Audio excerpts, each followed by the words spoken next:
লুঙ্গি পরা, গেঞ্জি পরা, হেলমেট লাগানো, হাতে পুলিশের রাইফেল, এইরকম ট্রেন স্নাইপার কয়েকজনকে তো আমরা দেখলাম হেলিকপ্টারে উঠানো হয়েছিল। তাদের চেহারা গঠন বটন তো আমাদের মতো না। পুলিশের কাছে 7.62 চাইনিজ রাইফেল টাইপ 39, তার মানে বুলেটটা হচ্ছে 39। এটা খুব একটা মারণাত্মক অস্ত্র, যেটা সাধারণত সমরাস্ত্র হিসেবে ব্যবহার হয়। এটাকে আমরা বলি প্রহিবিটেড বোর। পুলিশকে এই রাইফেলগুলো দেওয়া হয়েছে, কবে দেওয়া হয়েছে আমি ঠিক জানি না।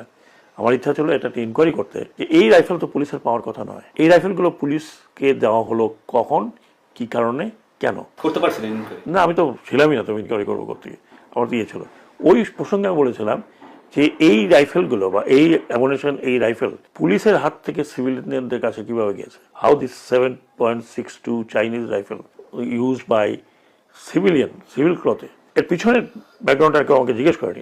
আমার কাছে এমনও ছবি আছে যে সন্দেহজনক, যেটা কারা, এদের চেহারা, এদের মানে গঠন আমাদের মতো না। মনে হচ্ছিল যে, আমি তো বহিরাগত শব্দটা ব্যবহার করেছি। স্নাইপার, আমাদের দেশে স্নাইপার আছে, পুলিশেরও আছে, সেনাবাহিনী তো সবই আছে, কিন্তু এত অহরহ এইরকম ট্রেন স্নাইপার কয়েকজনকে তো আমরা দেখলাম হেলিকপ্টারে উঠানো হয়েছিল। তাদের চেহারা গঠন বটন তো আমাদের মতো না। তার মানে কি বলছেন যে এটা বাইরে থেকে আসছে, দেশের বাইরে কেউ? তদন্ত না করতে বলা যাবে না। আমি তো তদন্ত করতে চেয়েছিলাম এগুলো।